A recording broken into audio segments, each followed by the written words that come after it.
This is Paul Braren from tinkertry.com, and Rob recently visited my website and left a pretty intriguing comment. It seems Rob has the first in world, or perhaps the first owner in the world, who has the 16-core Xeon D, known as the Xeon D-1587.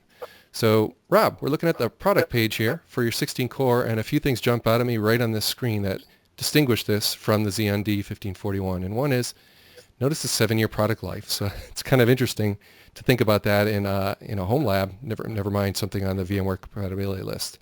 So, Rob, from Canada, thanks for joining me. How you doing? My pleasure, Paul. I'm glad to be here. Happy to talk about the system. I think it's a great choice for workloads that have a need for 16-core, 32-thread. So, Rob, when did this, I know you've been after Wired Zone since, I think, February. When did this motherboard arrive at your home? Got it last week. Okay, so today is May 18, 2016. For folks listening, you'll want to check out the YouTube for video because Rob is kindly sharing his desktop. And we're going to see some cool stuff, including a first look at the BIOS and so forth.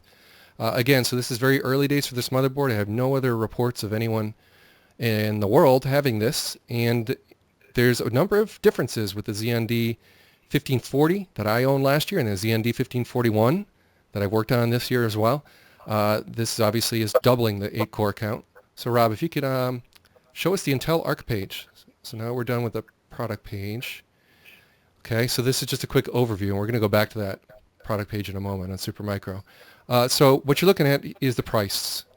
So Rob, I think yours is fully loaded with disks, but just the motherboard alone is a little over $2,000. So this is a significant bump up in performance and capability, but also price from the 8-core that we're used to, that's been shipping in volume for almost a year now. Rob, if you could scroll down just slightly, you'll see the gigahertz here for folks. There we go. So you'll notice, Rob, your let's see, for the gigahertz, we've got 2.1 gigahertz base and 2.7 for turbo for the 1541. If you step up to the 12-core that maybe Supermicro will make someday, that's the Xeon D1567. That has the same gigahertz. It bumps from 45 watts to 65 watts use, but you now have 12 cores. And then finally, your workload, Rob, you got a full 16 cores and 1.7 gigahertz or 2.7 on turbo. Rob, if you could tell me a little bit about the kind of workload you plan to throw at this and what operating system you're using?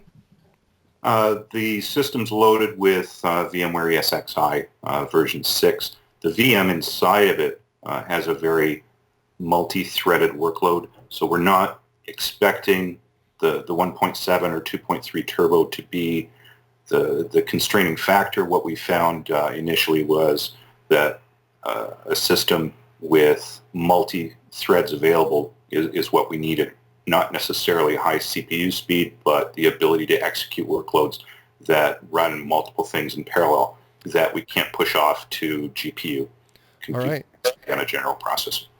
Now, I think you ESXi 6.0, is that updated to Update 2 that came out recently? Update 2, and there's a patch that's a few days old beyond the Update 2. We'll see the build number when we get into ESXi. All right, we'll talk about 10 gig too. So another thing to look at on this screen is cache. Notice what your cache does. You get bang for your buck because you now have 24 meg of level 3 cache. Why is that a big deal? Well, we're talking about way more cache than Core i7, and typically a Core i7, even the latest Skylake, is 4 cores unless you're getting the very top end one. So most of the Skylake product line is going to be half the cores of anything you and I are talking about, even the Xeon D1540 and 1541 that I own, Rob. So level 3 cache, very important for intensive workloads and a multi-threaded workload like yours. So do you have helper VMs, or is it mostly just this one VM that's going to be assigned a whole lot of CPUs for this grunt workload you're doing? It's still proof of concept for this, so we'll see what sort of capability a platform with 32 threads can do for us locally, coupled with things like the Samsung 950 NVMe for solid state storage, for capacity storage. We've got some WD Red Pros, the 7200 RPM version. There also see some 850 Pros in the SATA. Beautiful. Do you happen to have a watt meter to know about how much you're burning complete out of the wall with all that stuff stuffed in there, or you're not sure yet? I don't have access to one here, so Okay. that and thermals on the 65 watt. Haven't been able to put my FLIR one on yet to get an idea of the hotspots. I've done some aftermarket cooling using some Noctua fans, the front and the rear in the chassis. So that seemed to help quite a bit. We look at airflow through it. I've got about double what the stock Supermicro little chassis comes with.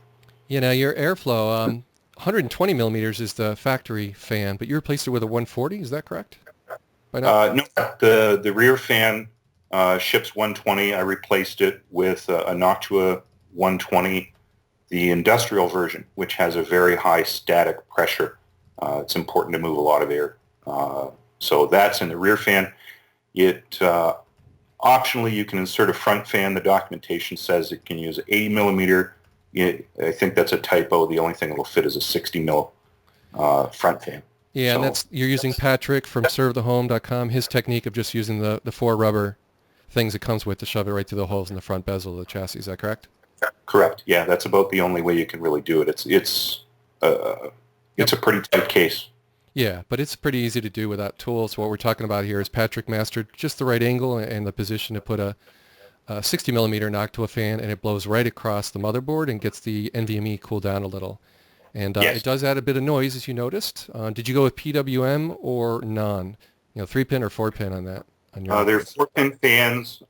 They tend to cycle a bit more than I'm comfortable with. I'm not sure if that's user error at this point. I'm leaning towards yes, I need to work a little bit more on what the cooling profile is, whether that's the balanced setting in the BIOS, whether it's a profile in ESX. All right. I think the tweaking I can do. Yeah, we'll talk about that a little more because I did play with both PWM and not, and I did notice that the factory's IPMI can fan the controls. It hunts a bit. Like you said, like a 10-second, it'll go faster, it'll go slower, it'll go faster. So for mine, I think it was 4,600 RPM would go down to 4,100 at hunt, and then back to 4,600. Or actually, let's see if I'm talking about the back fan. That was probably 2,000. It would range by about 20, 30%, and you could hear it, right? And you sounds like you've noticed something similar. So in the end, I might end up with a non-PWM fan, but that's a different matter. Either way, you're happy. You've got the whole thing cooled. You have a whole lot of drives. You didn't have to go third party, but you were looking for a little more quiet. So that means you're maybe sitting near this machine. Is that correct, Rob? Yeah, it's 10 feet behind me. There you go. Okay. So I don't know if you can hear any of the background hum or not. I can barely hear it. So yeah. I don't hear it at all. And actually, if you can click with your mouse on the chassis, since we're talking about that, looks like you got the tab open there. there we are. Okay, So, and there's the chassis. Yep. The front bezel pops right off for folks that don't know it with your fingers, no tools, and now you have holes in the front that easily handle that Noctua. And I gotten down to, I can install it in like a minute.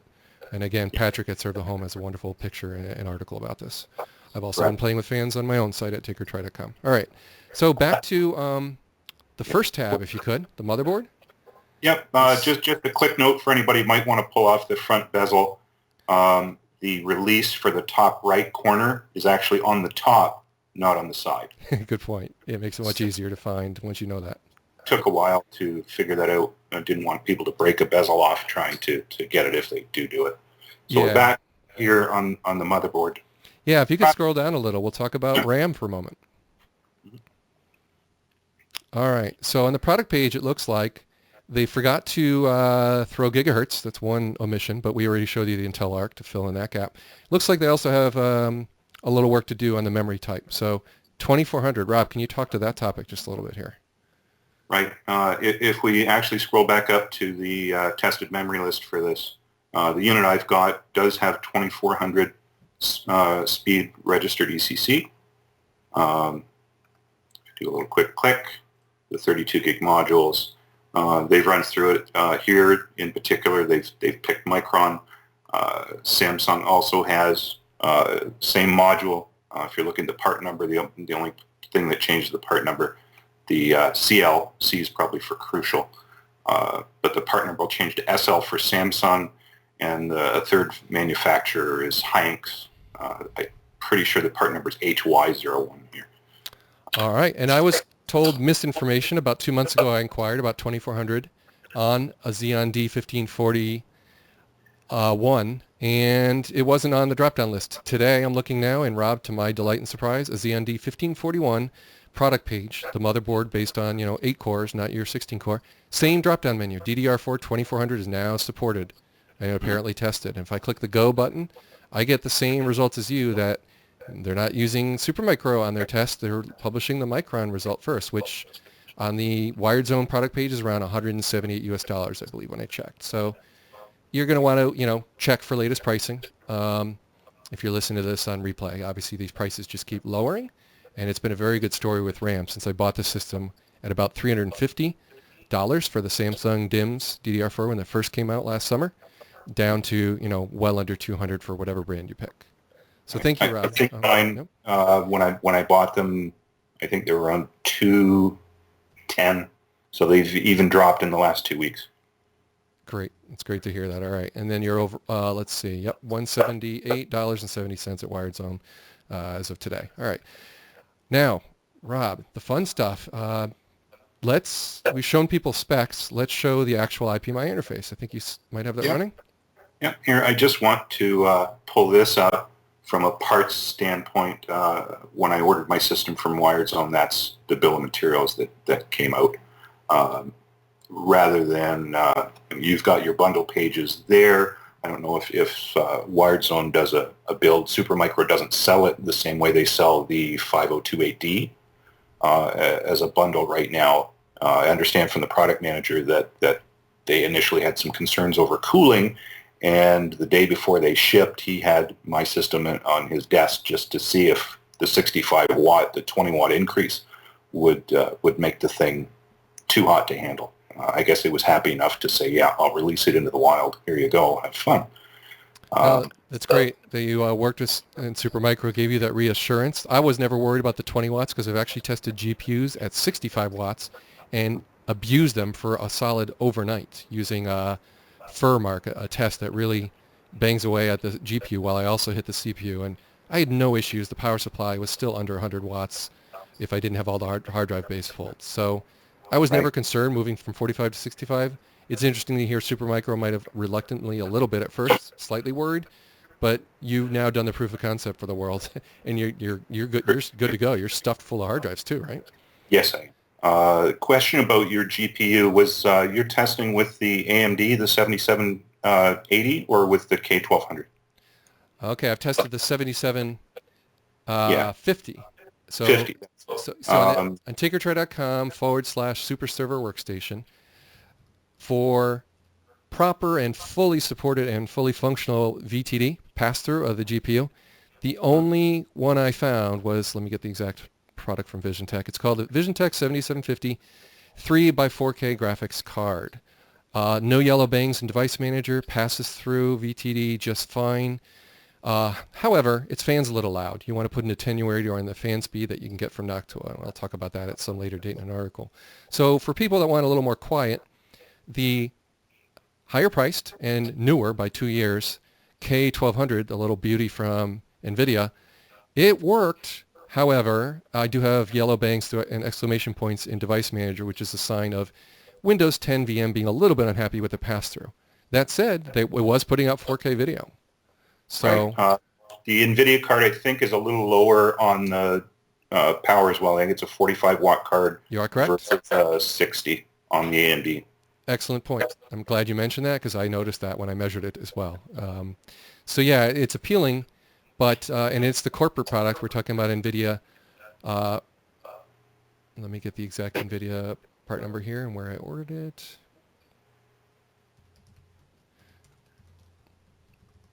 And it was somewhere in the $300 price range. Mine was bought probably 4 months before yours, Rob.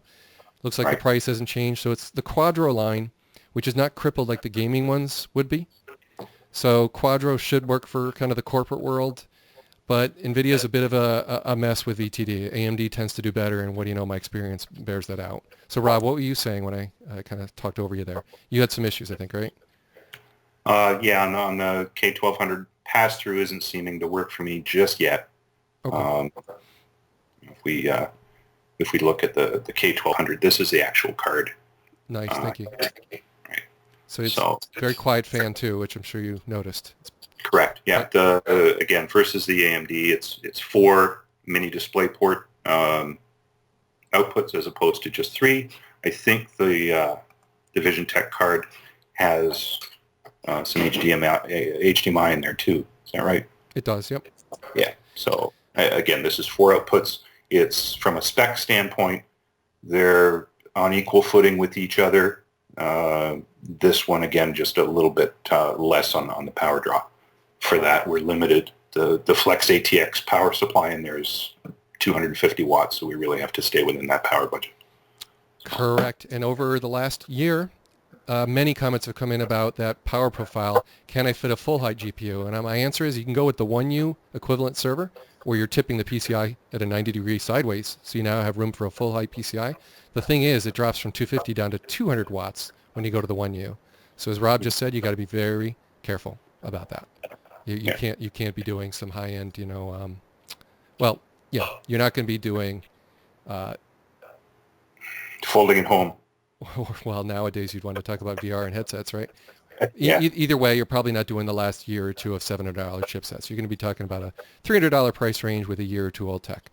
This NVIDIA, though, does it beautifully. I mean, quiet fan, 4Ks, hard to complain about that as a productivity worker, which is what I use my SuperServer for. It's a vSphere data center and a Windows 10 workstation all in one. I am quite happy with both NVIDIA or AMD. All right, let's move into your BIOS. 1.1 is interesting. And Rob, that's what it came preloaded at. You didn't flash it, right? That's correct. There's 1.1A, actually. 1.1 is still on the 1540 series. The 1587 core ships here with a 1.1A. You can see the build date is less than 2 weeks ago. This is probably the first kick of the can for them for this platform. We'll see here the SPD readings off of the memory sticks. It's reading it at 2133. It's actually 2400. Yep. So when I was misinformed about support for 2400, the website is telling me now, yeah, I can go out and buy a Micron and do it at 2400, but it feels like their BIOS is not there yet. So let's hope that gets fixed. Time will tell. Thank you for showing that screen. Even show the gigahertz. Yep. So Rob, go ahead. I was just going to step through what was here. It's the same I/O as the other main boards in the series, the 2 1 gig, the 2 10 gig. X552 is the Intel chipset on the 1 gig, and the i350s, or sorry, the other way around. 10 gig is the X552s and the i350s for 1 gig. Can you go back to the main screen for just a moment? Yep. All right, so Rob, just to close it out, as you slipped in a very important point, Xeon D-1540, the first one out of the chute last summer. I was maybe the first one in the world to own it late June from Wired Zone again, and that was BIOS 1.0A. 1.0B came out when they removed SR-IOV, and people got a little annoyed. Then we were all waiting for, when's BIOS 1.1 going to come out? And it showed up on the brand new Xeon D-1540, and then finally they got Xeon D. They didn't publish it. You couldn't download it anywhere on the web.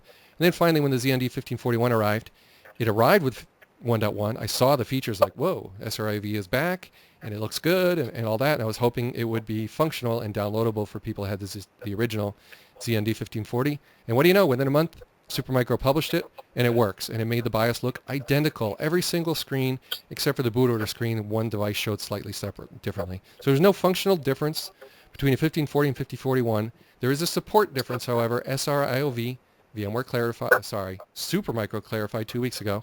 They went and updated the product page for the Xeon D-1541 motherboards, system, the SYS 5028D-TN4T that I own. They took that product page in the upper right corner. They said SR-IOV supported on Xeon D-1541. So just trying to put that long-standing topic to rest. So, Rob, is SR-IOV something you're looking at for I/O in your network or no? It's available if we choose to use it, certainly. There are benefits in exposing the native hardware to a VM through SR-IOV, definitely. It is available somewhere in the BIOS here. I haven't, we can find it. Yeah, it'll come up. So let's go through just real quickly. Pop into those menus. It looks like Skype and showing your video is keeping up quite nicely. So you can speed right along and just show us some of the sub menus here. Is this it? Any changes from factory default you made? I like to turn off and unlock the same way as you do, and the 4-second override. I do like a last state. If Sure. it is remote and I lose power, I want it to come back. Yep. Excellent. Thank you. CPU-wise, there you can see the goodies. It's 1.7 gig, 24 meg worth of layer 3, all those good things. I tend to turn on spread spectrum. It helps with EFI if I happen to be in a noisy environment. Pretty sure that's all that I changed from the defaults.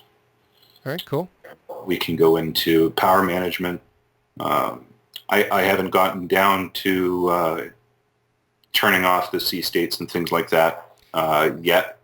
Yeah, I've got an article about an extra 5% boost you can get if you're trying to benchmark NVMe drives. Other than that, I don't think it's worth it because you're burning more watts. So for most people, I do have videos covering all of this. I have a video that covers how to set up your BIOS the way Wired Zone does for shipping out in EFI mode, which is desirable for VMware for sure.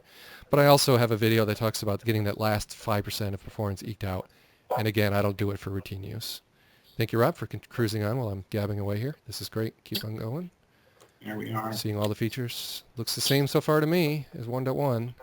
It is. No surprises at all. Yep, there's VTD on by default. So for VMware people, you don't have to do anything. Hyper-V, same thing. It's ready for virtualization out of the box, which is delightful. Nothing to train anybody on. You just install it. So again, there it's reading the SPIDs as 2133.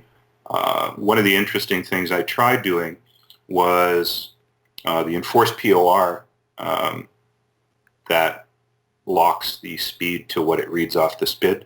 I can disable that and then set the speed to from auto to 2400. What's interesting is it still runs at 2133. It ignores you. Yeah, it ignores me. It ignores them. It's just in that sort of mode. It played with your emotions. You thought you had it, and then you didn't when you rebooted, huh? All right. Have you tried CPU-Z or throwing Windows 10 on there even for a moment, or it's just been VMware from the get-go? Yeah, it was VMware from the get-go. I haven't put. I suppose I could spin up a Windows 7 or something like that just to run it through the paces. But today is Wednesday, the 18th of May. Do you happen to remember what day you got it last week? Friday. Friday the 13th. All right. All right, so let's, you're almost done, I think. Showing, advanced, okay, Southbridge. And then the next SATA, okay. Whoops. And 2 steps down after SATA, we're going to see the good old SR-IOV topic come up again. Here's SATA. And I'll see if Rob, we're getting a sneak peek over Rob's shoulder. Rob, can you show us your SSD? And you change it to SSD, it looks like, in hard drive. Yep. I haven't noticed a difference in speed doing that, Rob. I don't know. It's just interesting. I don't know if it's speed related or some other in how it treats the thing. The manual is very vague too, but I never noticed a problem if you leave it at factory defaults. Yeah. So. All right. Let's keep on cruising. People can watch on playback. Yeah. There again, the Intel ME stuff for people who like to use that. Slow down on this one. There you go. Yes. There it is. SR-IOV. Yep. Yeah, it's there. I don't think it's enabled by default. I'm pretty sure I had to set that on. Now, did you turn on EFI? It looks like you did on all those other pieces. M2, slot 7, and onboard. Yeah. Yeah. You did that manually, right? Not defaults. That's correct. Yep. Okay. And again, it was more or less just a scenario following with the great instructions that you've got. There's 2 articles you have. You've got benchmarking the optimized and then some recommended settings as well. The 2 articles on tinkertry.com there. Walk through things pretty well. Thank you, Rob. I appreciate the shameless promotion. But yeah, there's just nothing like it in the instruction manual from Supermicro, so I appreciate that feedback. Yep. That's cool. there. The one thing I'm still playing with that K1200 is getting pass-through to work properly. Haven't changed the setting. Normally it comes here as onboard. That's the priority for the AST2400 built-in VGA. Which one powers it first? Again, I think having it off-board is important for the pass-through, but it's a separate problem I have to solve. What else is in here? The standard sort of serial port. There is a COM1 header on there, but there's nothing that breaks it out onto the backplane.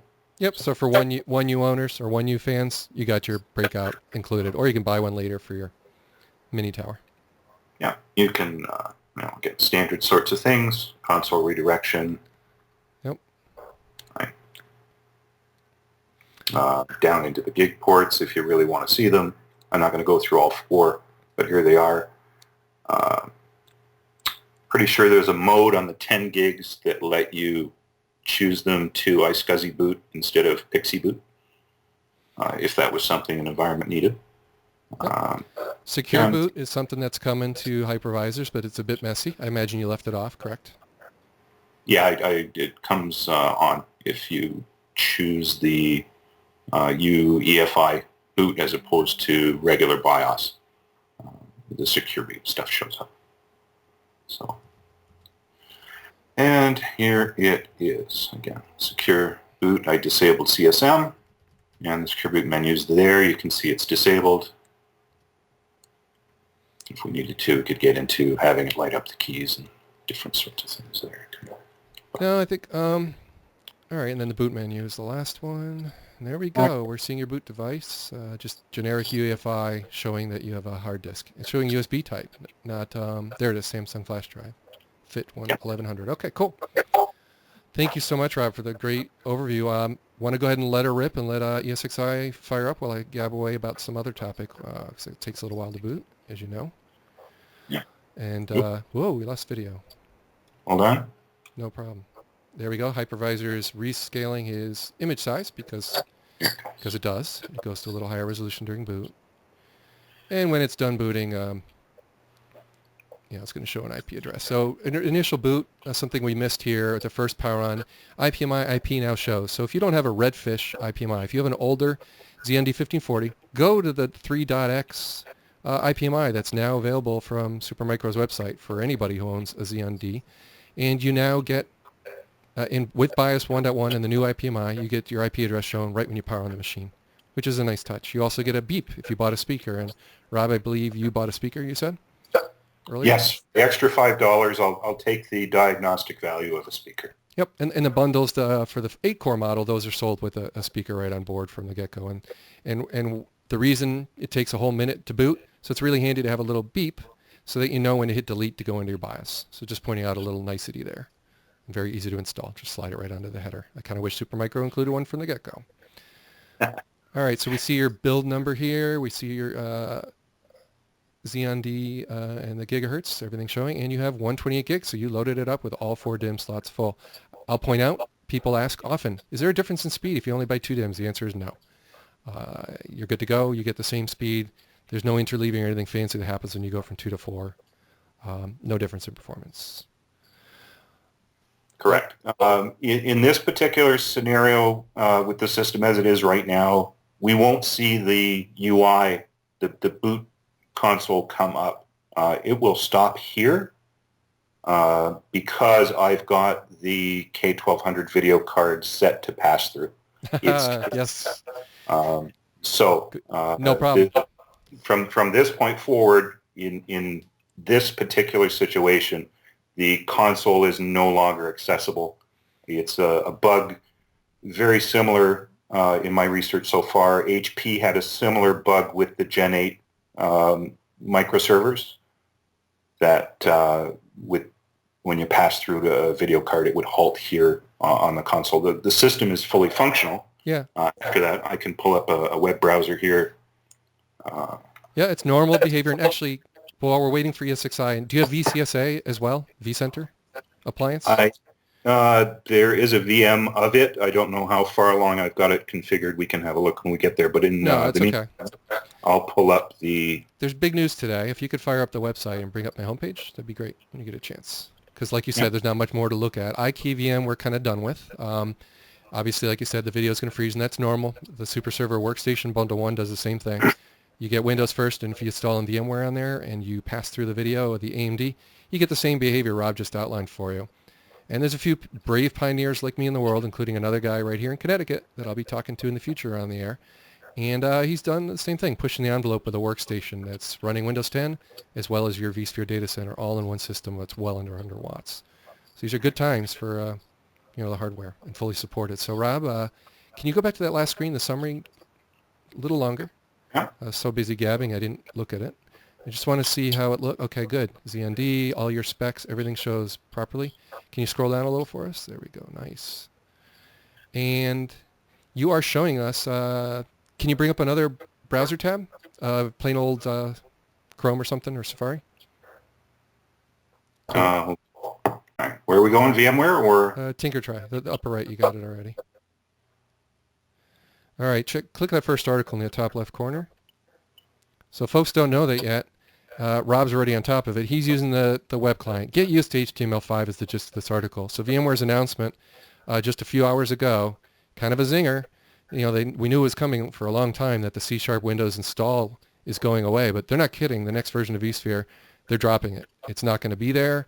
You got to get used to HTML5, but HTML5 doesn't have all the features, so you got to limp along with the sluggish vSphere web client. So this is going to be a painful few months or even years of transition. Not real pleasant.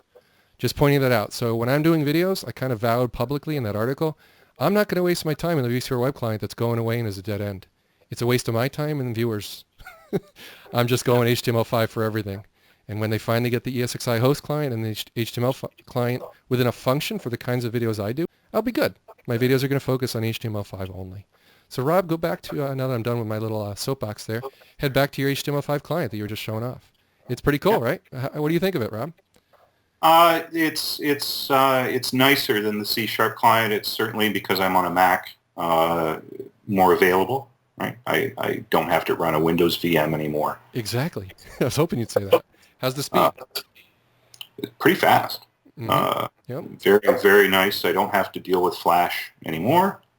Thank heavens. All right, and there's the RAM. Show the upper right corner to folks. This is your chance to show off. I mean, look at those numbers, right? Look how far to the left everything is on Rob's machine. So it's exciting. It's a lot of CPU grunt, and look what VMware does. It says 27 gigahertz, and what they mean by that is all those CPU cores multiplied by the gigahertz. He's got one. He's got the, this is Eric from Brazil, the guy who bought the first SuperServer for me at the most expensive, $3,000 plus. You now trumped him with the kick-assiest server in the world, Robert. So thank you. You now take the card on that title. And I really appreciate this demo. I think under monitor, you're heading over to hardware. Yep, knew where you were headed. This is a great demo. Now, HTML web client is not so good at showing hardware yet, but you are seeing the basics here. It's not as rich as vSphere client, where you see full RPMs live and everything. So they're not quite there yet. Not yet. I've got a VM. I can fire this up if you want to do a comparison. So you can see all the temps and different things that are in the C# client. There are some differences. For instance, from a pass-through standpoint, if I come to PCI devices,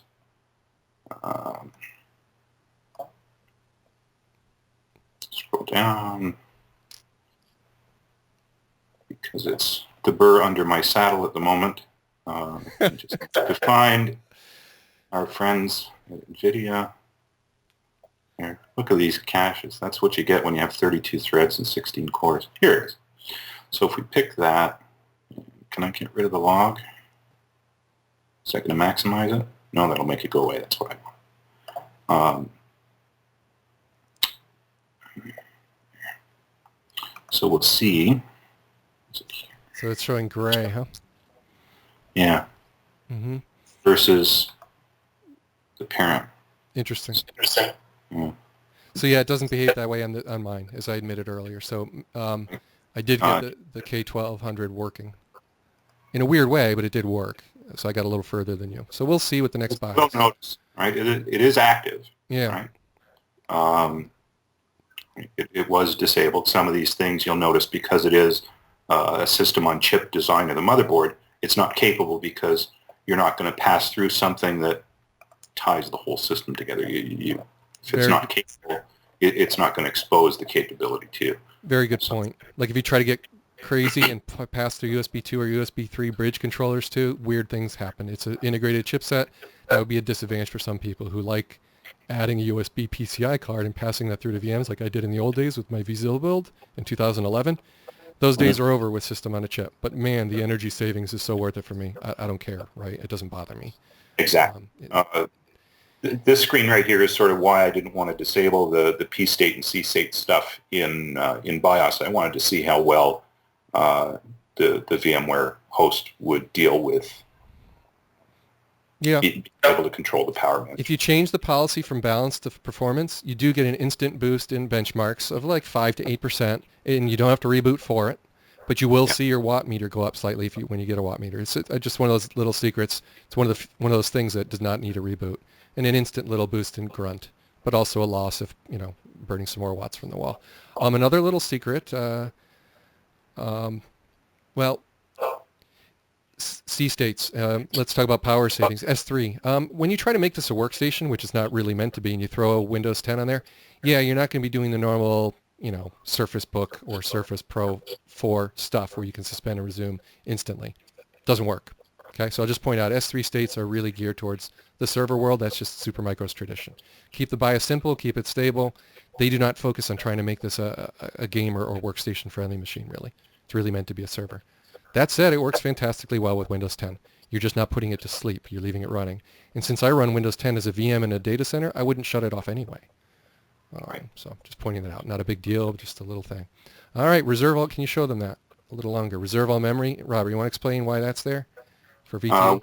When you pass through any PCI device, VMware is going to require that you reserve all the RAM that you're dedicating to that particular VM. In this case, it's an 8 gig. The Windows machine, I figure I'd throw 8 gig of the 128 I have to the workstation here. And then when you pass through any PCI device, in this case, it's the video card, it requires that you reserve it. And SR-IOV has a similar shortcoming. So there are definitely disadvantages as well as vMotion. If you were to light up the VCSA appliance and try to move this from one SuperServer to another over 10 gig, you're not going to be doing that if you have any pass-through. So good segue into 10 gig. So Robert, as we wrap this video, kind of come in for a landing, we're not here to necessarily show all the new features of VMware, mostly focus on the hardware with VMware, which you've done a fantastic job. 10 gig is that last big comment that I can foresee people asking and leaving comments below this video. Can you tell me what just happened? You had some big news there with the driver, right? Yeah, the driver that ships in 6.0 is really old. It's 3 point something. It doesn't read the X552 series 10 gig hardware that's on the motherboard. So there is buried on Paul's website an article how to get the standalone driver from VMware. Paul's article was written November. November. So your article had version 4.1, version 4.4 came out a few days ago. So that is in here. I can probably find it. Let me just pull it up really quickly. While you're doing that, I'm just going to voice over for a moment. Frequent question that's come up on my site when doing SR-IOV testing or two super servers next to each other with Windows 10, forgetting about VMware. A couple things I learned about the 552. One, putting it on a 1 gig switch and getting DHCP fed, things tended to work great after that in the Windows world. So it's just tip number one. If you have trouble, that's your first little tip. In ESXi, I didn't get to play with it a whole lot. How about you, Rob? Now that you have the driver loaded, did you get to do anything with 10 gig yet or not so much? I haven't got a 10 gig switch with me where I am. Did you try it on a 1 gig just for grins or no? No. Okay. Right now it's on the 1 gigs. Just set up so I'm not pushing a lot of heavy traffic around. And that would be the other tip for people. Auto crossover has been true in NICs for years, so you can take a short Cat7 or Cat6a jumper, the two ports to each other. Now you'll see your watt burn go up very slightly as the 10 gig is now busy. There's a jumper to remove 10 gig support from the BIOS, but it does not give you energy savings. So I'll just point that out. System on a chip, that 10 gig is active whether you use it or not. When you give it a link layer, it's going to burn a little bit more energy. I think it was under a watt when I looked. When I take a full PCI card, it's 4 to 7 watts, much hotter. So again, this integrated motherboard design, the advantages of a system on a chip far outweigh these minor shortcomings that we mentioned throughout this video. Any other comments on 10 gig, Rob, or tips? No, other than copper does, you're right, copper does use a lot more energy than SFP, where they're always fiber or something like that. So in the consumer market, that's what you're going to end up with is copper mostly. Now I hear switches are getting below 500 with copper, so our price point will be hit a much more appealing than SFPs, I think, in a home environment. Would you agree? Yeah. The cheapest I've seen, Netgear has an 8-port 10 gig copper. That's reasonable for somebody to use in a home lab. With a fan that's louder than everything you and I are doing, right? That's exactly. That's the downside of it. Yeah. Exactly. All right. Robert, I'm going to admit we had a little snafu with audio in the beginning, so we re-recorded. Did we talk about fans in this recording in the beginning there? I don't think we did. Just no, let's cover that. Yep. That the chassis that's used in the 5028D system from Supermicro, the actual chassis, I'll pull up the equivalent. That ships with a fan that's okay, but when you start doing heavy workloads, probably isn't going to have enough capacity, in my opinion. And if you crank up to high RPMs, it's pretty loud, and you're in the room near yours, right? Yeah, exactly. So what I did, I replaced the rear 120 millimeter fan with a Noctua. I'm a big fan of them, their products. Which one specifically? It's an industrial. If you go to their website, noctua.at, they have regular fans, and then there's a tab for industrial. So the model of fan I have is 2000. IPC 2000. Yep, NF-A12. And did they send that in PWM and non-PWM? 3-pin, 4-pin? Yes, it's available in both. Okay, cool. And I think we mentioned earlier, too, a little bit of hunting with the default BIOS and IPMI. I noticed if I bought PWM fans from Noctua or others, like Be Quiet, it'll hunt a little, especially with Noctua. It was audible. Every 10 seconds, it would kind of cycle a little faster and then slow down by 30, 40%, and then speed up. That hunting goes away if you buy a 3-pin Noctua, but now you're at the cost of a little more ambient noise. Either way, I want to point something out really important. Factory default factory fan, the 120 in the back, it's not bad. It does a pretty good job even under heavy benchmarks. Your motherboard components will get a little warmer, but to your ears, it's pretty pleasant to live near. It's when you add a really heavy workload, a lot of drives, and maybe NVMe in the motherboard where you're really trying to boost and get those benchmarks maybe to run for minutes and not suffer with any kind of thermal throttling. That's where you go into IPMI and you put the fan on max mode. That's where the noise is pretty rough with the factory default fan. So it shines at normal use, but when you crank it, that's where your aftermarket fan really shows what it can do, and you're happy with your Noctua 2000, it sounds like, right? Oh, absolutely. I also added the front of the chassis can take a 60 millimeter fan. I added one there just to have an intake to blow ambient air temperature across the motherboard, so the exhaust fan has something to feed it with some fresh, potentially cooler air. Yeah, and if you could show the chassis again. So we pop off the front bezel, and Rob, the finger release is at the top in the upper corner, so you could point with your mouse. Yep. So just for folks that are popping off the bezel, once you know that the other three are on the sides, and they're pretty easy to spot, but the finger release for the plastic bezel is up on the top. You pop that front bezel off, and you have clear view of a perforated front panel that has nice holes that fit the Noctua fan's rubber standoffs. So a tool-free install the rubber standoff takes about a minute or two. Patrick Kennedy at servethehome.com has a wonderful article about this fan, and he's got it at just the right angle and just the right hole so it blows straight across the M.2 slot on the motherboard. Standing up a second M.2 in the PCI slot using something like the $20 adapter I featured on my site, that tends to stay a little cooler because it's vertical. So just pointing out and trying to lay to rest, most people don't care unless you're benchmarking, you're doing heavy load on NVMe for minutes at a time. You're not going to notice pretty much anything I just said, but if you really want that little extra cooling right down the motherboard, under $30, I think, for that Noctua 60 millimeter non-PWM, gives you a little extra noise around the clock, but you can leave the chassis fan at a normal volume and it'll keep your NVMe cool. Any comments there, Rob? Does that sound about right? It does. I popped over to the ARC sheet here to see Xeons typically have a higher temperature rating anyway than you'd see with Core i7, those sorts of things. So they tend to be able to run a little bit hotter. Yeah, and someone left a comment about their 1520, the 4-core version. And he was surprised that it's passively cooled. He doesn't even have a fan. He was asking, I'm a little worried about the CPU temperatures, but I have noticed, I had some loaners from Supermicro, and I'll confess here on the air that I did not hurt them, but I did abuse them with GPU and CPU benchmarks with no fan. And I couldn't even get to the 95 where it would shut off the thermal throttling. So I'm just being honest that I took the 8-core, took off the fan as I was messing around with fans, and boy, it takes a lot to get the system to auto shut off. They're really designed to handle it just fine. So I wouldn't freak out if you get to 60 or 70 on your CPU. Big whoop. It works just fine. Correct. We didn't see it in the web UI. I can pull up the C# client in VMware, and we can actually see the temperatures that are running. That'd be great. It'd be a great way to end this video. Maybe you can fire up a VM for us too. Yep, it's just coming online now. Might take a few seconds here. Maybe you can cut out the wait time in the video. Well, I have a couple of upcoming things I want to mention. We're looking at a 16-core and a pretty hefty price point, right? So right now, $1,600 roughly, US dollars, gets you a 64 gig bundle with 2 DIMMs. So 2 32 gig DIMMs in there, pre-installed, pre-burn and tested. That's what your $1,600 bundle, just provide your own storage. So it's kind of like an Intel NUC as a kit where you add your own storage and RAM.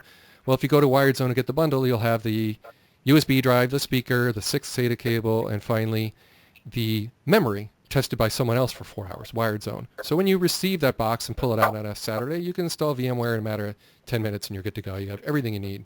So that's the little bit of value add there. And the prices are competitive. You could put these pieces together somewhere else, but you get a full warranty as well when you buy a chassis. So what Rob's showing today, it's a chassis he bought and a separate warranty on the motherboard, but it's not a solution where you'd be RMAing the whole thing. So if something horrible happened where your machine died, you could actually RMA the whole chassis, which is warranted for 1 year for parts, 2 years for service. So there is a little difference here. Rob has put together his system, but it wasn't rocket science, Rob, and you actually went and found the little SBGIO card, the little cable, that goes to the back plane of the drive. So you did your homework and put together a system that was fully functional, basically replicating if the factory made something like this, correct?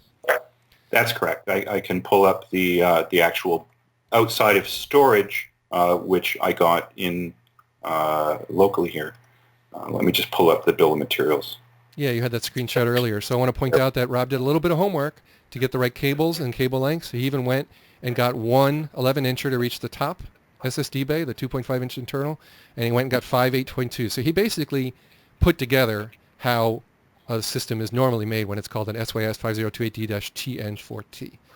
The only exception is he slipped in a much higher-end motherboard that cruises up from $600 roughly cost to $2,100. So that's the big whopper there. All right. Any other comments, Rob? Oh, Mylar air shroud. So yours did not come with that until you went and found the part number for that. Nice job. Yeah, that's correct. The regular chassis doesn't ship with it. So. All right. So you opened. Okay. May I ask how you learned that before you bought it, or did you find out some of this the hard way? No, it looks like you bought it all at once, right? Yeah. How'd you get it? I have to lean my thanks towards Aline at Wired Zone. She was really, really handy, and a shout out to Supermicro as well. They got me this. If you look on their webpage, it says coming soon. Well, it's already here. So, like you said, I probably have the first one that Wired Zone shipped, and possibly even the first one Supermicro's got out the door to the consumer market. Well, thank you for that little testimonial, because that's part of why I ended up, with Wired Zone as well. Their pre-sale support was outstanding, and they got me what I asked for as promised on time. Those are things that win your business, including a fair price, right, as you noticed. So yeah. You can get some parts, maybe a little cheaper from our RMA department if something breaks. So, of course, if you have something break under warranty, you'd want to contact Supermicro support, which is available 24/7 to open a ticket.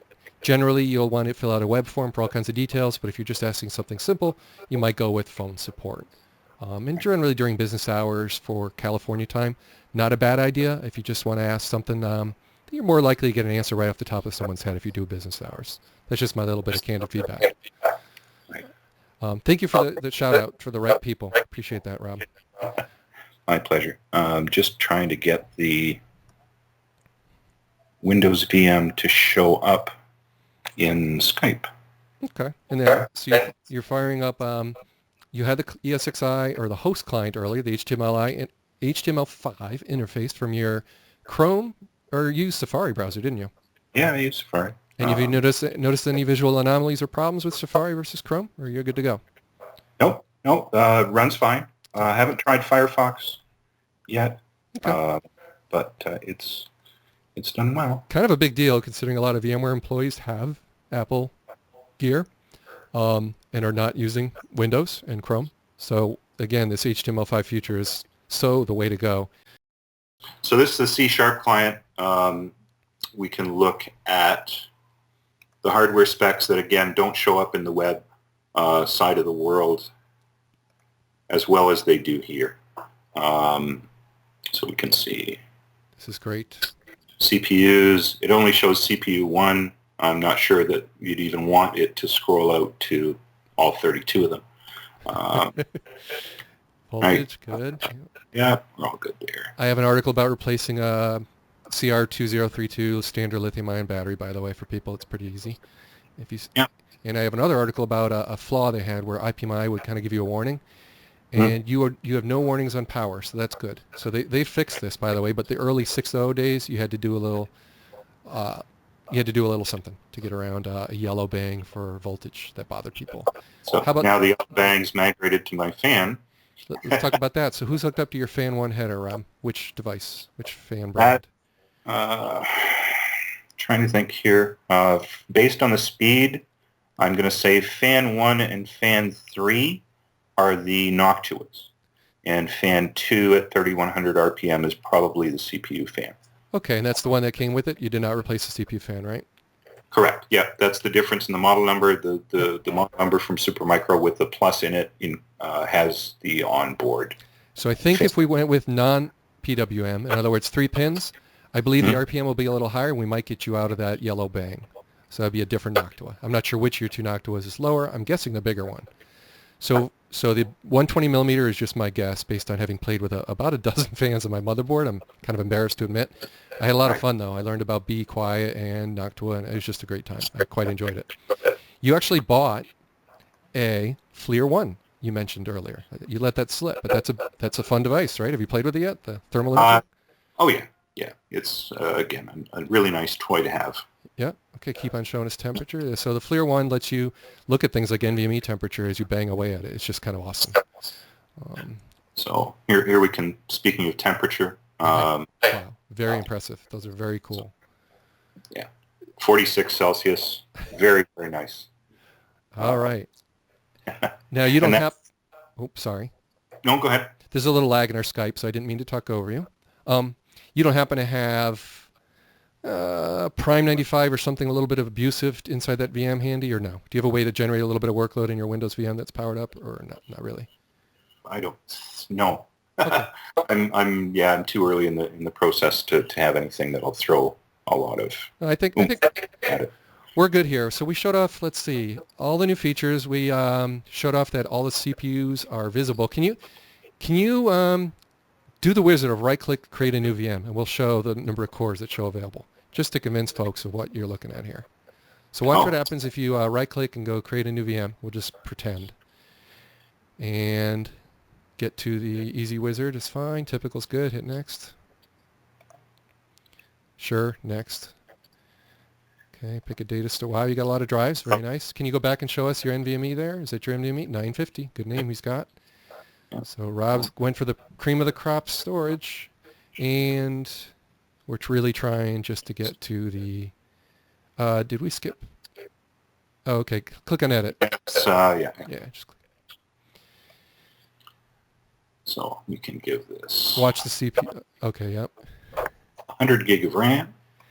And if you did VTD, that'd be a bad idea, but if you don't, it will take a little longer to boot, especially if it's reserving the memory. I've noticed it'll add,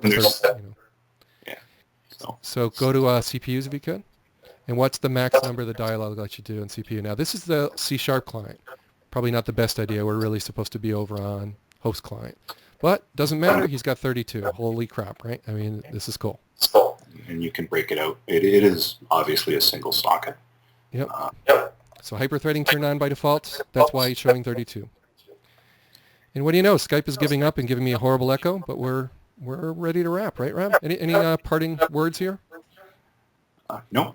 This is just going to be really fun to have. You've played with it for about a week. Have you have any honest feedback on kind of an oh crap moment that you got past that you could share with us, or has it been pretty smooth sailing? Pretty smooth sailing. Putting in the front fan if you've got big hands is a little longer than a minute or two. It's tight in there. Yeah, needle nose pliers or something, or you just went with your own fingers, right? Yeah, I had to get in there with a pair of pliers and okay. Hopefully not break the rubber mounts. But so yeah. You never actually had to pull your motherboard tray out. You didn't bother. You had no need to, right?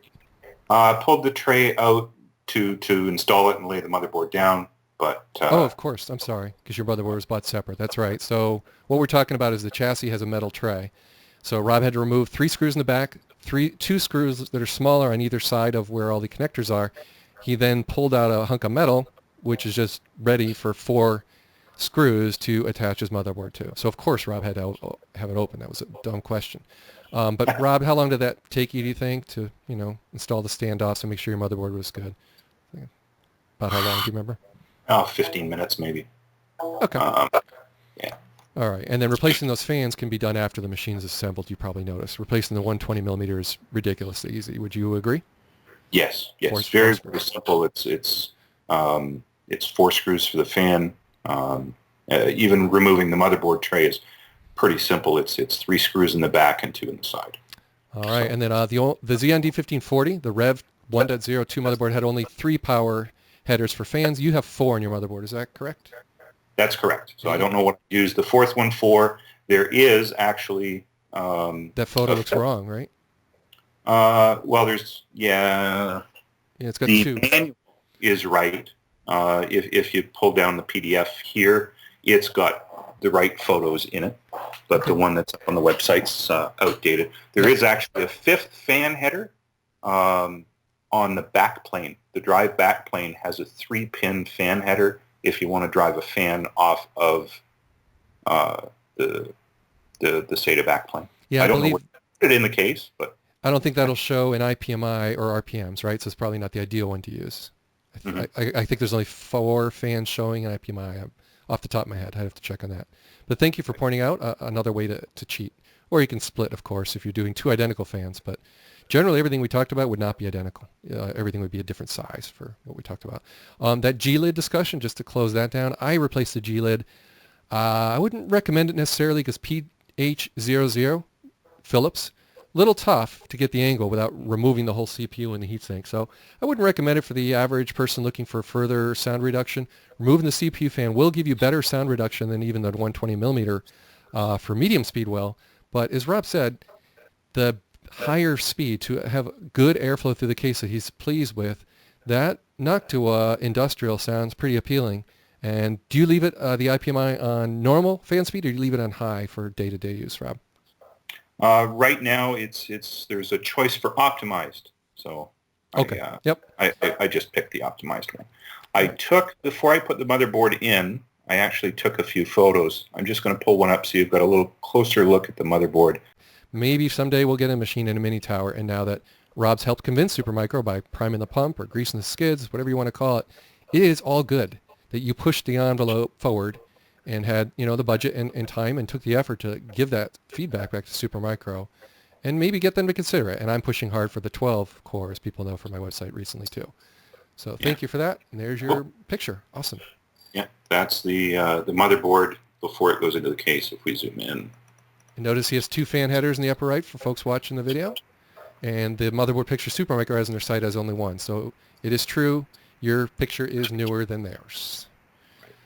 Yeah, there's a 3rd here, and then the 4th down.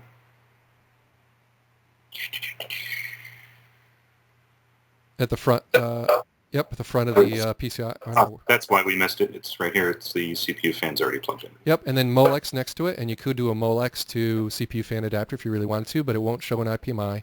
I've tried it. So see the 4 pins there to the right if you really wanted to. But again, where would you put all these fans? You don't You know, your hard drives. Any chance you looked at hard drive thermals? Probably not, right? You have no idea. You don't know what they're running at. I don't think. They are the ones I used are 7,200 RPM. The W-Red Pro version is a 72 RPM drive. The regular Reds are 54 or 59. Okay, but you have not seen smart data, or you don't actually know what temperature they're at, right? No. Okay. All right. Well, you have the most loaded machine with the hottest components you can think of. What are you doing with your PCI slot? That's the only thing I think I forgot to ask you at this point. Anything? That's where the K1200 is plugged in. Oh, of course. You did mention that. So that's only one PCI slot if folks haven't noticed that. And yes, it's low profile. I believe we mentioned for that K1200 is the highest you go. And good use for it for people that don't care to use video pass-through, which is probably more common for most of the virtualization world. You would probably use the PCI slot, perhaps for a second Samsung 950 Pro with a little $20 card to make it fit in that slot. It's pass-through, meaning you can boot from it, you can do whatever. It doesn't. The motherboard doesn't know. It thinks it's an M.2 and it doesn't care that it's in a slot. Samsung seems to be slow out of the chute getting that promised 1 terabyte out. But by the time you listen to this video, it's possible there's a 1 terabyte waiting for you. And this is a consumer drive. I'm not claiming it's supported for vSAN by VMware, but it's the only thing affordable. And it's also 4 to 5 times faster than any SATA. So Rob, did you get a chance to try the NVMe VMFS data store? And do you have a sense of speed? Are you feeling happy? It's incredible. Incredible. All right. All right, cool. So your boot time and everything of the VMs, you've been impressed and happy. Yes. Seconds. All right. Well, thank you. Hopefully when you get to, hurt or abuse those VMs a little, you keep that smile on your face. Thank you for a solid hour of your time. I think this is one of the most fun of the 300 plus videos I have on my YouTube channel I've ever recorded. I quite enjoy this, and hopefully we get to do something a little more like this, podcast style or whatever in the future. Thank you, Rob. My pleasure, Paul. Thank you for having me. Have a great evening.